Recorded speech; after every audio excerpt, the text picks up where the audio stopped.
Ok, no deslizas hacia arriba. Ahora mira el pequeño pivote.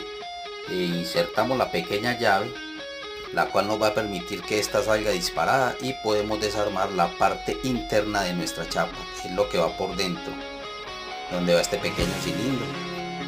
Ahora miremos y aprobemos cómo quedaría. Lo sacamos por fuera y este cilindro tiene que quedar anclado al otro cilindro de nuestra chapa. Ahora ponemos esta arandela, la aseguramos con tornillos y noten, esta pequeña muesca tiene que coincidir con el de nuestra chapa.